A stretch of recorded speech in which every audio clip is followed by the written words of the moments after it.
Good afternoon, Facebookers. Welcome to episode number 1 of Health Hackers. I am Gemma Evans. I'm a journalist and a presenter here in the UK. And this is my series that is just dedicated to Facebook. It's called Health Hackers because I'm going to be meeting some of the most pioneering and influential figures from the health and wellness space.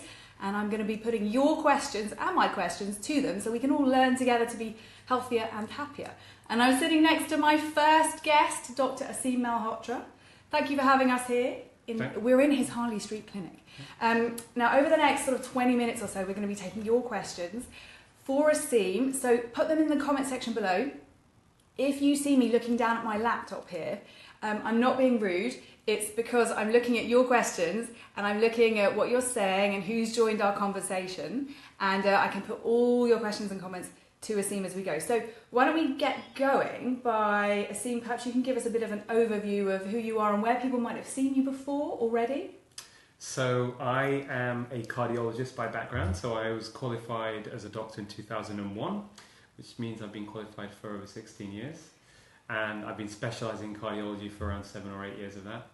And around 2010, 2011, working in the NHS, I trained as what we call an interventional cardiologist, which means I was doing keyhole heart surgery on patients. Oh, wow. And essentially treating people which benefit most from having heart attacks, and we kind of do a plumbing job and we restore blood flow to their arteries. And I had a bit of an epiphany moment when one of my patients on the ward round, after coming in with a heart attack in the middle of the night, the next day I'm going around on the ward round and giving him advice, prescribing him medications and telling him to stop smoking and talking about healthy diets. And while I'm having this conversation with him, he gets served a burger and chips. And he looks at me and says, "Doc, how do you expect me to change my lifestyle when you're serving me the same crap that brought me here in the first place?" And it made me realise. Apologies for the language if there are any children watching. Carry on. But you know, actually there should be a school right now, shouldn't there? In half two? There shouldn't be any children. Yeah, good point. If any children are watching, you should be at school. Anyway. But anyway, so I had this epiphany moment, and I realised actually up to that point that we were having more and more pressure on the system, and obesity, you know, kept coming in the headlines, and I was seeing more and more patients who had more chronic diseases. And I realised at that point, you know, my kind of looking ahead, I came to the conclusion, unless we nip this in the bud or do something about it drastically now, or start doing something about it, this is only going to get worse. And what are the headlines we're hearing every day now, really? There is a big problem with our healthcare crisis. So I went on a bit of a journey to try and contribute in my way to try and help solve this obesity problem. And very early on, I met Jamie Oliver. I wrote him an email asking him to help sort out hospital food, which, you know, serving junk food and not very palatable. Yeah. And he ended up inviting me around to dinner with himself and a number of other doctors, and really that's when I started to really get heavily involved in the journalism side, a medical journalism side of it as well, and to write about it and to campaign. So that journey and that campaign has kind of made Aseem fairly famous for being a bit controversial, if I can say that, because you disagree with the kind of conventional advice, the conventional way that we've been told to eat for probably the last 3 decades. So what is wrong with the way we've been told to eat? Well, I think the first thing to say, Gemma, is, you know, medicine itself, science evolves. Medicine is not an exact science. I always teach my medical students when I teach them that, you know, it's more the practice of the art of probability. And in fact, the man who's considered what we call the father of evidence-based medicine. So when we see patients, we want to give them information and treat them according to the totality of the data that's available and evidence is there. And he is considered a guy called David Sackett, who's now passed away. And he said something very interesting. He said 50% of what you learn in medical school will turn out to be dead wrong or outdated within 5 years of your graduation. 50%, that was his belief. The trouble is, you don't know which half, so you have to learn on your own. Yeah. And things have evolved. I mean, I actually initially got a lot of flack in 2013. I'd done my own investigation on sugar, having looked at the research and the science that had come out, and specifically looked at what the kind of advice that was being given to people in this country, both on food labelling and from respected organisations, and concluded that we were being told, in effect, to be consuming 22.5 teaspoons of sugar a day as part of a healthy, balanced diet.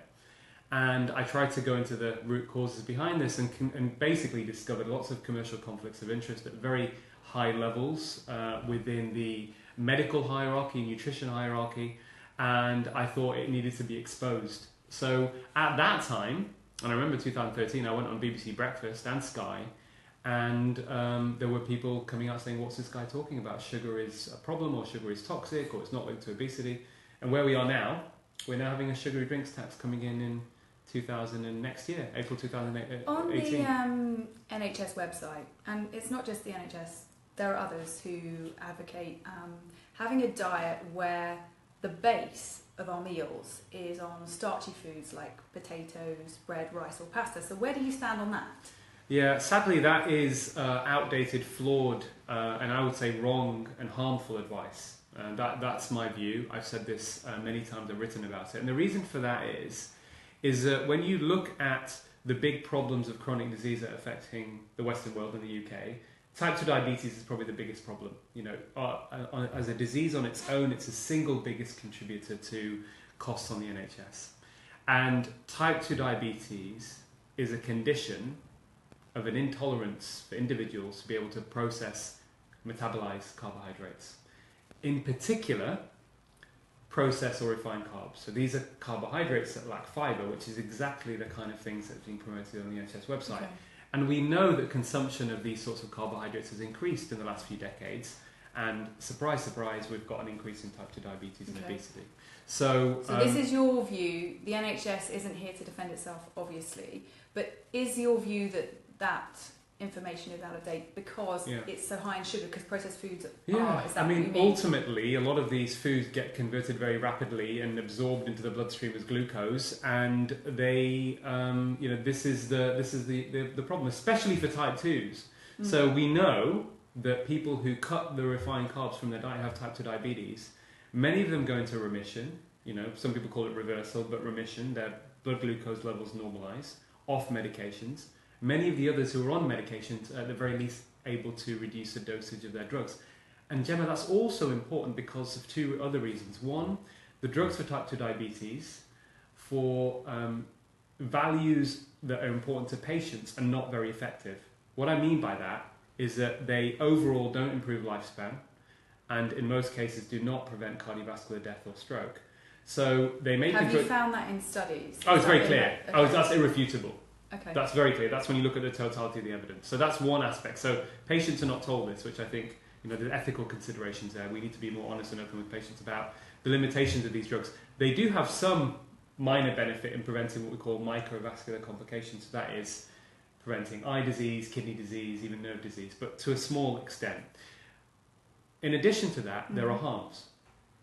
In America, it's estimated that every year there are 100,000 hospital admissions, emergency room visits, because of side effects of these medications.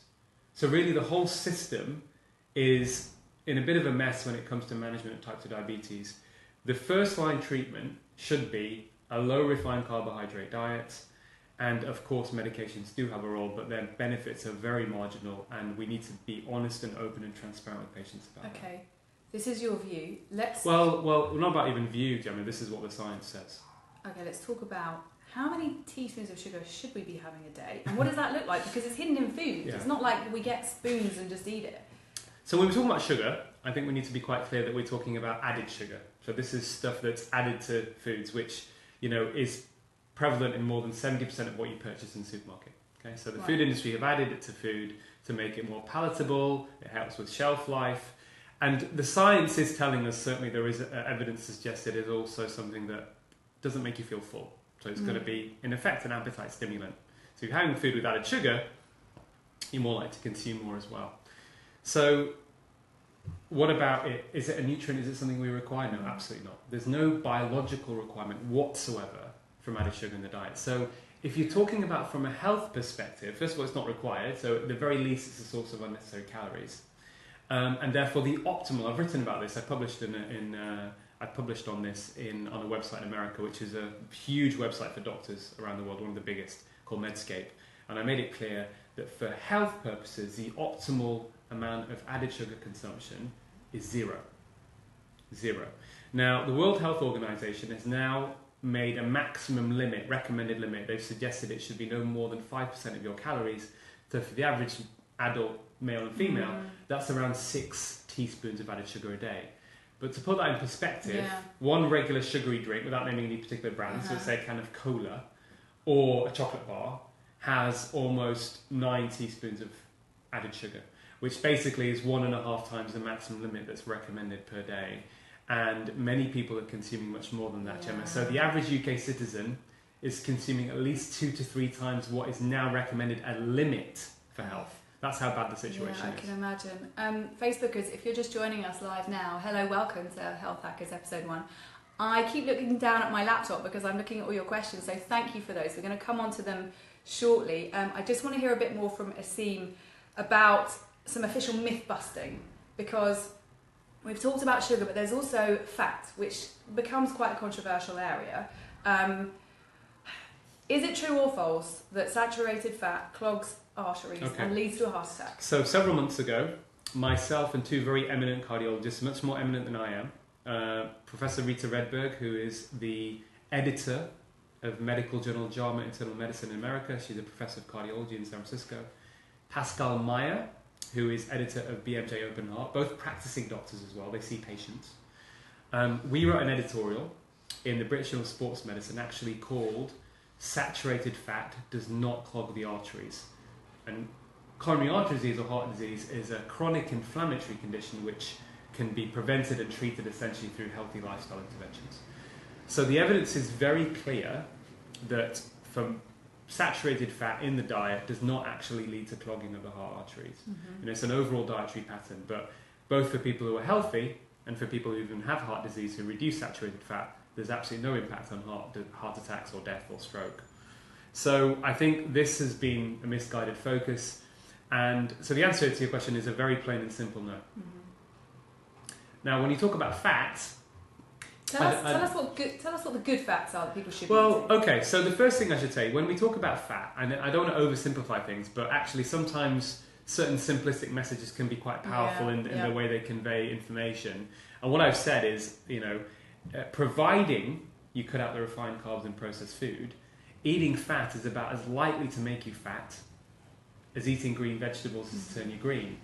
And the reason for that is fat generally, there are two things I would say when it comes to weight. One, it's quite satiating, it keeps you full, so you're less likely to consume more. 2, when it comes to its impact on glucose and insulin, and insulin resistance, which is basically, the long-term effects of you eating too many processed carbs over a period of time, is actually the biggest risk factor for heart attack and linked to many diseases. Really? So high blood pressure, type 2 diabetes, some independent associations with dementia and cancer as well. And fat has the least impact compared to protein and carbohydrates on blood glucose and insulin. So that's just a very initial kind of more straightforward way of approaching fat. Now, you asked a very good question. What are the so-called healthy fats? Well, am I saying saturated... You look like you were bored of that question. What are the so-called healthy fats? You get asked that a lot. No, I do, and it's a very good question. But actually, saturated fat is basically found in... We should talk about foods, I think, rather. We should move away from macronutrients. Okay, yeah. So, we should talk about... When people think about saturated fat, they think about butter, cheese, bacon, red meat, all that kind of thing. Yeah. So, when it comes to heart disease, there is no strong link. Am I saying that it's good for you from a heart perspective? No, I'm not saying that. There is some evidence suggesting that dairy-saturated fats may be protective from recent study done by Cambridge University, may be protective against heart disease. It's not definitive. But what I can say is there's no harm.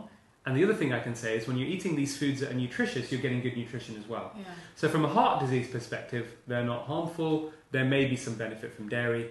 And then when you talk about where is the best available evidence about the foods that are high in fat that are going to be protective, the clearest evidence seems to be from extra virgin olive oil. And what I do is I advise my patients to consume at least 4 tablespoons of extra virgin olive oil per day, because there are good studies that are showing that it has a protective effect, certainly when it comes to heart disease. You ever have too much olive oil? Because I used to eat up to 9 or 10 tablespoons of olive oil a day. That was because I was in a ketogenic diet, which is high fat and very low carb. Was eating 10 tablespoons a day too much? I mean, I felt great. I do that quite often myself. Good. So I cook in olive oil. I drown some of my food in olive oil. Oh, I love that. Yeah, I love that. So yeah, Right, keep putting your questions on my laptop so that I can see them, and you just put them in the comment section below and I can see them, and that's why I keep looking at my screen. I'm not being rude. Let's talk about this, Aseem. This is Aseem's book, The Pioppi Diet. Why is it called The Pioppi Diet? So there is a southern Italian village called Pioppi, which is in the province of Salerno, not very far from Naples. And this village is actually quite famous because where we went wrong with our dietary advice happened in the 70s and 80s in the USA and then the UK. And a very prominent scientist called Ancel Keys, an American scientist, was actually the biggest propagator of the message, where we got this fear of fat and cholesterol. He linked it and correlated it with heart disease in something called the 7-country study. And we've moved on from there now. But what we know, when we look at the totality of the data, what he had available to him at the time was not robust. It was not the most robust science. It was flawed and it was incomplete. And we now know that a lot of the things he said were flawed and essentially wrong. But Ancel Keys spent almost 6 months of the year for almost 30 years of his career living in this beautiful southern Italian village called Pioppi, where even now and then they had a very good lifespan. Okay. The average life expectancy is close to 90. More than 10 years than the average Tour de France cyclist. Really? And they do no prescribed exercise. They have no gyms. I read in the book some of them live to 107. Yeah. So they're very healthy into old age. So we wanted to, myself, my co-author Donal O'Neill, who's a former Irish international athlete and a filmmaker, we went to this village to see to experience the village. How do these people live? It's only a population of 200. And also, how could we tie in their lifestyle and the way they live with what we know of up-to-date evidence on things like exercise and diet and stress, etc. And we married those two together to produce this book. So that's really the history of Pioppi. So what were the secrets of the people of Pioppi? Why were they living till they were 100? Okay, so there are a number of different things, and that's really crucial because the book is not, we use the word diet, but actually diet comes from the original Greek word dieta, which means lifestyle. People have forgotten that. Which it should be. So diet is really crucial and important, and in many ways probably the most important in the hierarchy of health, but actually there are so many other things that these people do as well at the same time.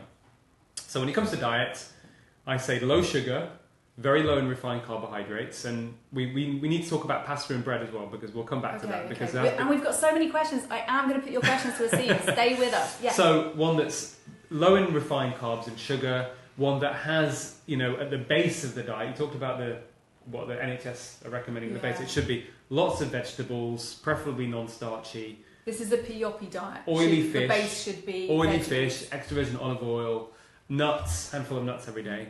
One that doesn't have lots of sugar and carbs, doesn't involve processed food, and the bit in the middle doesn't matter too much, as long as you're getting good nutrition. Okay. So that's the diet aspect.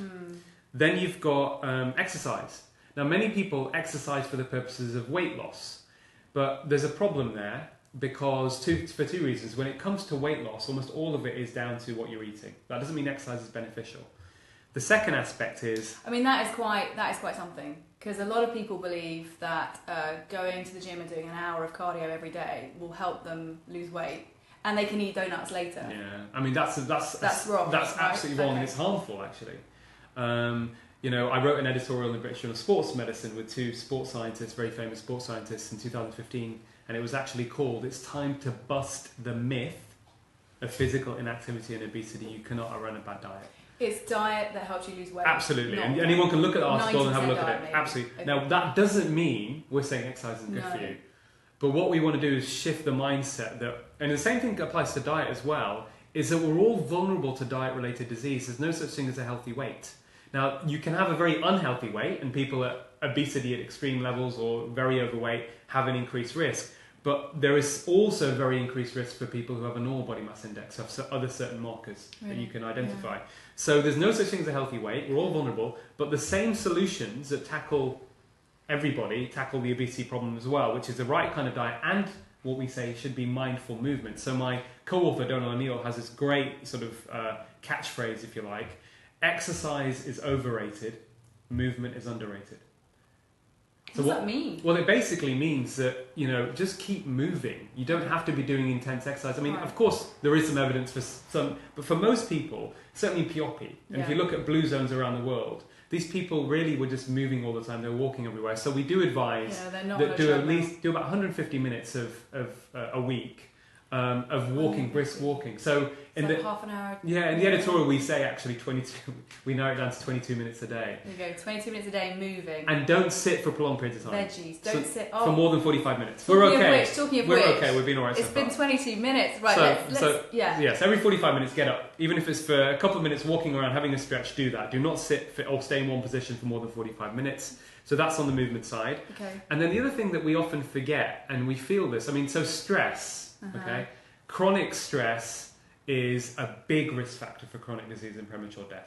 We know that women who have to, bring up disabled children and the stress of that, on average they can live 20 years less than everybody else. We know that stress affects the genes that control the aging process, and there are some pilot studies that have shown that even 3 months of stress reduction activities, ideally combined with diet and the right kind of exercise, can actually affect genes that control the aging process. So it's never too late. Can you pass those genes on to your children?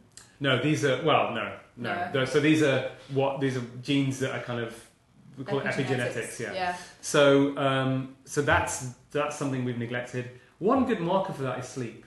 So we want to be getting at least 7 hours of sleep a night, and I think that's something personally I have at times struggled with.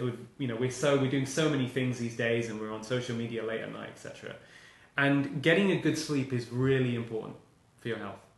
And all of this, Gemma, fits into what is the real issue we should be focusing on, which is insulin resistance, which I talked about earlier. And if you do all of these things, or at least try and do all of these things to the best of your, the best that you can, you're going to be much, much better off in terms of preventing these sort of diseases that don't just affect your physical health, they affect your mental health too. And the other thing I think on that note we shouldn't forget is the fact that the people of Pioppi had a very strong sense of community. Social isolation itself is a big risk factor for premature death, So spend more time with friends and family, socialise, physically meet people. Do more of that than spending time on social media. Did you find, you might not have looked, but did the people of Pioppi have good teeth, considering they didn't eat sugar? That's a very good point. I did not notice any, I can't remember noticing any particularly bad teeth, no. Maybe that was to do with dentistry. We don't know. People often ask about how much sugar should you be having. Yes. Well, so the people of Pioppi, interestingly, traditionally, now there are people going to say, hold on a minute, I go to the Mediterranean region, they eat kebabs and pasta and blah. When we talk about Pioppi diet, we're talking about the traditional diet when people were worried about heart disease, when they had very low prevalence of heart disease. And they had dessert only on Sundays, once a week. Sugar was expensive, it was rare. So that's a real treat. Pizza, once or twice a month. But in addition to that, the type of bread they were consuming was made and baked in the home. And I was at a recent talk in Zurich where I was one of the speakers, and there was quite a well-renowned diabetologist, endocrinologist, and he told us that the modern bread is a very different type of entity to what the baked kind of homemade bread. In terms of its glycemic index, is 60% higher. So, and if you go to America, Gemma, I have been. I mean, almost all supermarket bread. I couldn't find any bread that didn't have added sugar in it. That's not what traditional bread was about. So, even if people talk about this Mediterranean starchy carbohydrates, the type of carbohydrates they're recommending that people are getting in the modern day, or is available to the modern day, is a very different type of carbohydrate that was available in Ansel Keys' time. And pasta in their diet was never a main course. It was always a small starter. And if you think about that, if you're having just a small bit of pasta, you don't have insulin resistance anyway, you don't have much sugar in your diet, you're not snacking, you're moving all the time, you can understand why they were actually pretty healthy. Okay, let's move on to some questions. So, Rob says, there are so many health gurus and a lot of fake news out there. That means when controversial ideas emerge, it's difficult to know how much credence to give them. Can you give someone with no scientific background a checklist of how they should assess what they read online? It's a really good question, Gemma. And one thing I'd like to say is that I don't see myself, I don't want to be a health guru. I am doing this. It's too late for that. Well, why am I doing this? My duty and responsibility is to scientific integrity and to the patient in front of me. Okay. Ultimately, what drives me with my mission and campaign is my patients. I learn from them. I'm there to act on their behalf as an advocate to help improve their health.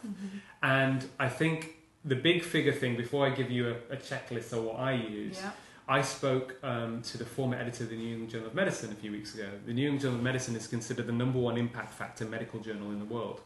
And the former editor of that journal, Marcia Angel, after 20 years, concluded that that she reluctantly concluded over 20 years that she could no longer trust much of the published literature that was published or rely on the authority of trusted medical guidelines. You can see that online. That's her quote. That's her quote, and she said, and I want to repeat this because I think it makes people need to think about this. The real crisis and battle we have in healthcare when it comes to dietary advice or modern medicine is one of truth versus money. Mm-hmm. And sadly, there has been too much commercial influence on the science. There is also flawed science that gets taken advantage of by commercial influence, and then all the public health messaging revolves around that. So, what is a checklist? Well, I think, first of all, read whatever you're reading, who's written it, what's their background, what are alternative other people saying, and what is their background as well. And often, unfortunately, it's very difficult, to be fair, for most people to see, or it's very easy for them to get confused, because I know, and I'm not going to name anybody here, but I know there are people that are writing things that have the veneer of being independent, and I know very well that these guys are funded by the food industry or can certainly not make independent advice because they have financial interests which are not being declared. And that is very prevalent across a lot of established mainstream media. Do other doctors feel the same way as you, or have you spoken to your peers about this? Yeah, well, I mean, part of what I've been doing, I've realised that, for me, we have to change the system if we're going to have to improve the system, and that means speaking to the medical hierarchy, the people at the very top, speaking to politicians. I've had lots of conversations. I've published with people at the very top of the medical establishment as well, who I've had conversations with, and most people, Gemma, this is not about finger pointing, it's not about conspiracy theories. Most people want to do the right thing. This is, unfortunately, the way the situation has arisen, where we have so much commercial influence over a lot of stuff that we read, a lot of stuff that comes even from very prominent academic institutions, is the fact that, money really, this is the way business has been done. And we've been a bit naive in accepting certain things as gospel truth, something published in a medical journal as fact, when we don't understand or realise there are limitations there. Now, that is not the job of the general public to sort out. It is actually the job of the medical profession. And it's the job of scientists and people of influence and power that can change the system once they realise that it is far from perfect and, in fact, in many ways harming the population.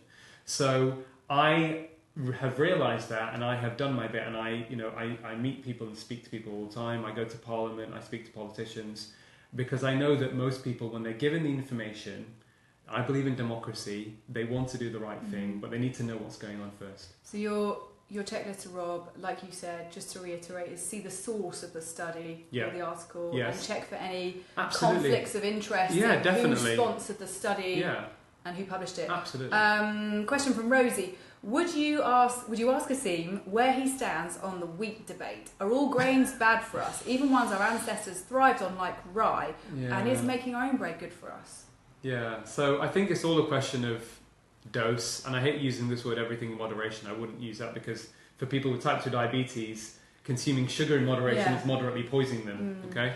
I think that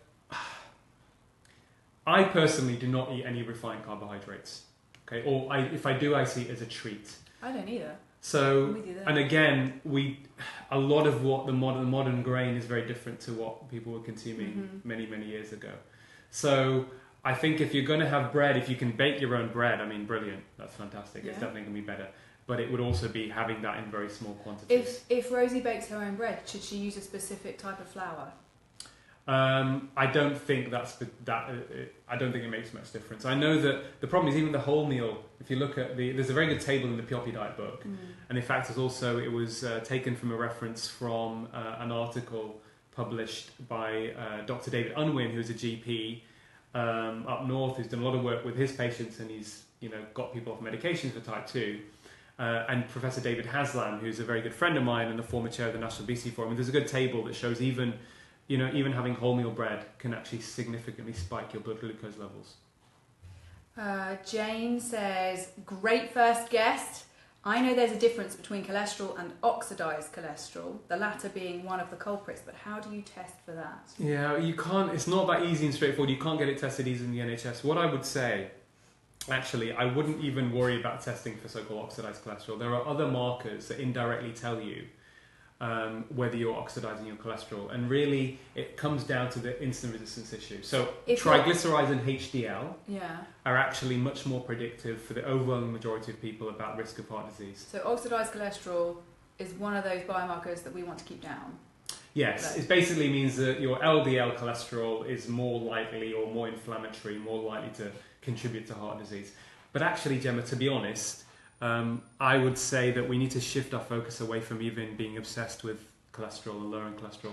You've got to understand, first and foremost, and it was because of flawed science, you know, we have a multi-billion-dollar, almost trillion-dollar industry with both food and drugs that has focused on or thrives off the fear of cholesterol and wants us to push it down as low as possible. And that is fatally flawed. The evidence suggests that is not the right approach. There are other side effects that happen. And actually, I was involved, interestingly, in a systematic review where we looked at all of the data available in people aged over the age of 60, isolating the LDL, the so-called bad cholesterol. And what we found, and this was published in the BMJ Open last year, that there was no association with heart disease with LDL cholesterol if you're over 60. And there was an inverse association with mortality. In other words, the higher your LDL, the less likely you were to die. Now, the mechanism for that is because cholesterol is one of the most vital molecules in the body. Without it, we would die. It has so many functions, but one of them is also involved in the immune system. Elderly people are vulnerable to infections, dying from things like pneumonia or stomach illnesses, and it's postulated that may well have been the reason why there was less deaths in people with higher cholesterol when they're older. Talking of cholesterol, I've got a couple of questions on statins and medication. Right. Nigel says he's refused medication from his GP and says, if you have high blood pressure, how do you get it down without taking statins? Okay, well, so there may be a bit of a misunderstanding there. First of all, statins are prescribed. They're traditionally cholesterol-lowering drugs, but they're actually prescribed based upon risk, so not cholesterol, looking at lots of different things to look at your risk of heart attack or stroke in the next 10 years. So that's the first thing. I'll come on back to statins in a second. Blood pressure is something else, and blood pressure is important. I mean, it's the number one risk factor overall, and it's linked to insulin resistance, but it's the number one risk factor for death globally, and it's the biggest risk factor for stroke. Now, when it comes to blood pressure, and it's going to vary from person to person, certainly there are certain things you can do. I've seen many patients that have significantly reduced their blood pressure, come off medications even, when they've cut out the processed carbohydrates and sugar from their diet. So cutting out added sugars in their teas and coffees, cutting out bread. Well, all added sugars and all the treats and everything else as well, not just teas and coffees. It's looking at what sugars in the food you're eating. Okay. But yes, cutting out bread and pasta and rice and potatoes. Does it count? What if Nigel likes eating bananas? I mean, they're quite high in fructose. Yeah. Would that kind of sugar be a problem? I mean, if you're just having it all also depends on how much you're eating. But I would say if you're having a couple of portions of fruit every day, as long as you're not doing the other stuff and you're having lots of veggies, then it's fine. It's mainly the ones that don't have fibre in them. So I would say cut those out. In terms of exercise as well, we know that regular activity, just being moving all the time, that also can lower blood pressure too. So I think those two things you can do and then see what happens. But it may significantly reduce your blood pressure. It may have a marginal effect. Linda says, are statins necessary post-MI? Can you explain what MI is? Yeah, so MI is myocardial infarction. Okay. That's basically it means heart attack. Okay. Now, traditionally, we as cardiologists have handed out statins like Smarties to people with heart disease having a heart attack.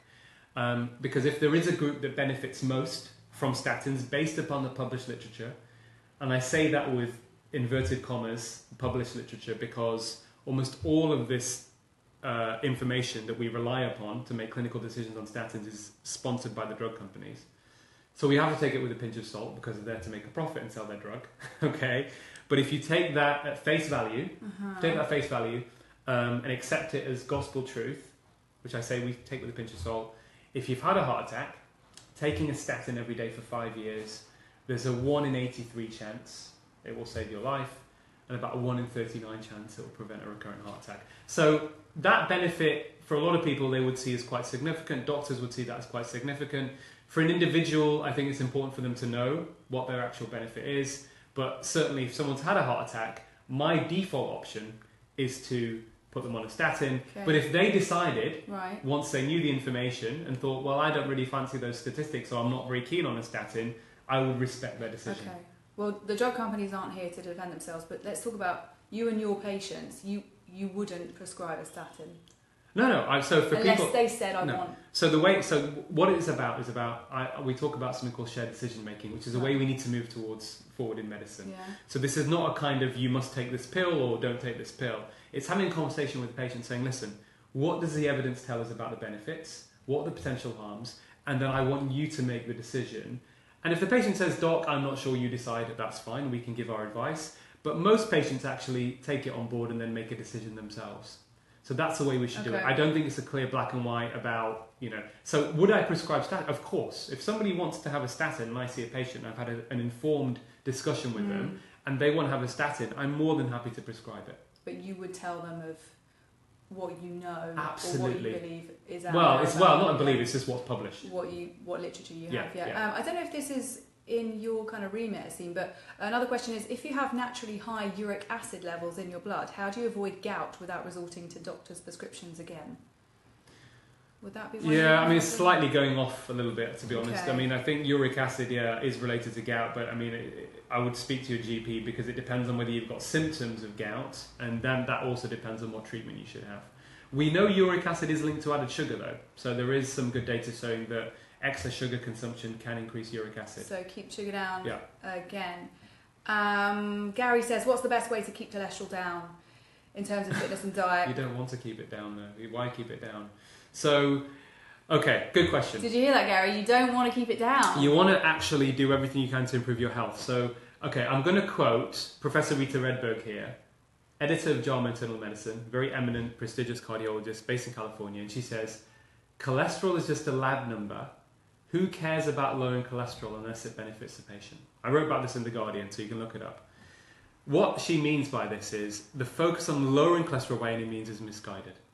What you want to do is actually focus on certain things for your health, and your cholesterol profile will probably improve. So what do I mean by that? If you look at cholesterol and risk, there's something you can look up online, you can Google it, called Q-risk calculator, the Q-risk. Q-R-I-S-K, Q-risk. And what it does is it gives you lots of different things that you can plug in, and it gives you an estimated, it's not perfect, an estimated risk of heart attack or stroke in the next 10 years. When they look at the cholesterol aspect of that risk, they don't use high cholesterol. They use a ratio of your total cholesterol divided by your HDL, the good cholesterol. Now, why is that important? I'll give you an example. So the ratio is what's crucial.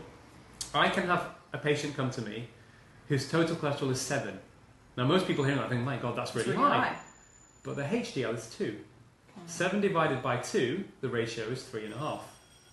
I can have another patient coming to me whose total cholesterol is 4. And they think, wow, my cholesterol's great. The HDL is 1.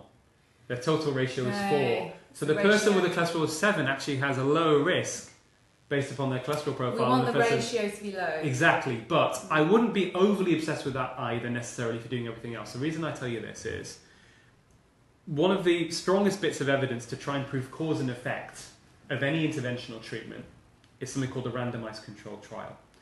And there have been 2 randomized controlled trials that have got prominent publicity that have shown what we call outcome benefit. That means that when they followed people up, there were less strokes, less heart attacks, less death.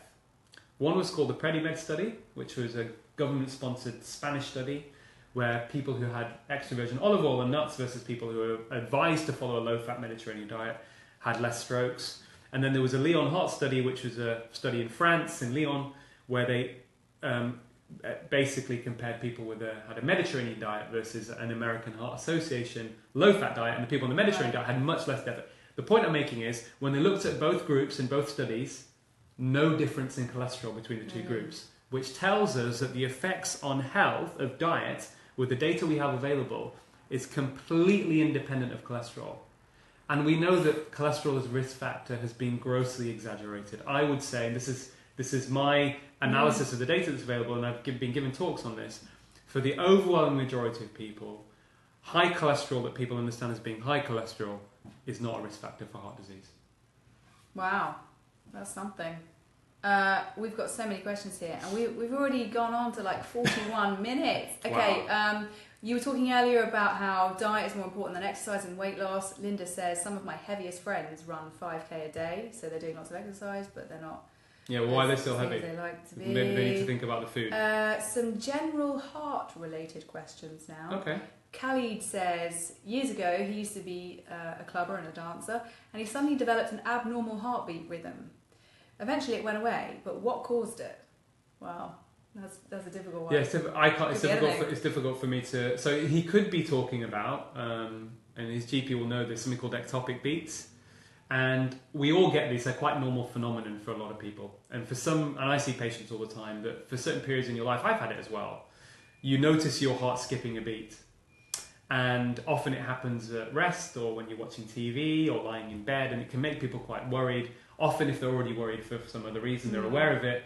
And that's a very benign phenomenon, and it has no pathological consequence. So, you know, if people are worried about these sorts of things, they should talk to a doctor. For a lot of people, this is nothing to worry about, and often when they cut out the caffeine and reduce their stress levels, it disappears. It could have been anything, basically, Kelly. Yeah. Rosie, does Aseem believe that strong emotions or prolonged grief, stress, unresolved trauma can actually have a physical effect on the heart, i.e. can being heartbroken be an actual physical thing? Yeah, so there is actually a condition which I have treated and seen on many occasions called Takotsubo cardiomyopathy. And essentially what happens is acute stress, for whatever reason, it can be grief, it can be a traumatic episode. I know a patient I saw whose house had basically burnt down, can actually mimic a heart attack. Wow. And temporarily cause the heart muscle to lose its ability to pump properly and make people quite sick in the initial phases. But more often than not, it gets better. And that's called... So that, yes, actually that is a phenomenon. It's true, you believe that to be true. Eve says, there's advice currently circulating on social media which says, if you think you're having a heart attack, you should deliberately begin coughing vigorously and also breathing deeply, because the deep breaths will get oxygen into the lungs and the coughing will squeeze the heart to keep the blood circulating. Is this true? Is that effective? I'm not aware of that. I think the best thing you can do if you think you're having a heart attack is call 999. What will the signs be? Tightness in the chest? Yeah, so the typical symptoms are a central crushing tight chest pain, usually coming on at rest, associated with sweating, making people very nauseous. It can go down the arm or into the neck. Yes, 999. And the quicker people can get aspirin in, usually we say having aspirin is actually potentially very life-saving. I've got a question that I'd like to know, actually.